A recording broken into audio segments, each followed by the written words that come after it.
மத்திய அரசுக்கு எதிராக சோழவந்தானில் ரயில் மறியல் போராட்டம், 51 பேர் கைது. மத்திய அரசின் கொள்கைகளை கண்டித்து மத்திய தொழிற்சங்கங்கள் மற்றும் ஐக்கிய விவசாயிகள் முன்னணி சார்பில் சோழவந்தானில் இன்று பெரும் பரபரப்புக்கு இடையே ரயில் மறியல் போராட்டம் நடைபெற்றது.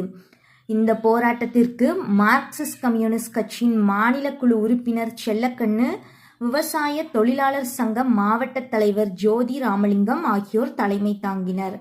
முன்னிலை வகித்தவர்கள் பொன்ராஜ் சிஐடியு ஒன்றிய செயலாளர், கணேசன் சிஐடியு தலைவர், சுதாகர் இந்திய கம்யூனிஸ்ட் கட்சி ஒன்றிய செயலாளர், மேலும் விவசாய சங்க நிர்வாகி கந்தவேல், விவசாய கிராமப்புற தொழிலாளர் சங்க மாநில குழு உறுப்பினர் ஈஸ்வரி, தீண்டாமை ஒழிப்பு முன்னணி மாவட்ட நிர்வாகி செல்வம் உள்ளிட்ட முக்கிய நிர்வாகிகள் பலர் இதில் பங்கேற்றனர்.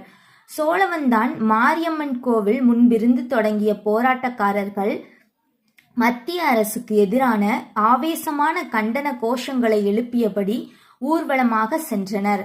சோழவந்தான் ரயில் நிலையத்திற்குள் நுழைந்து ரயிலை மறிக்க முயன்ற போது அங்கு பாதுகாப்பு பணியில் ஈடுபட்டிருந்த காவல்துறையினர் அவர்களை தடுத்து நிறுத்தினர். போலீசாரின் தடையையும் மீறி தண்டவாளத்தை நோக்கி செல்ல முயன்றதால் பரபரப்பு ஏற்பட்டது.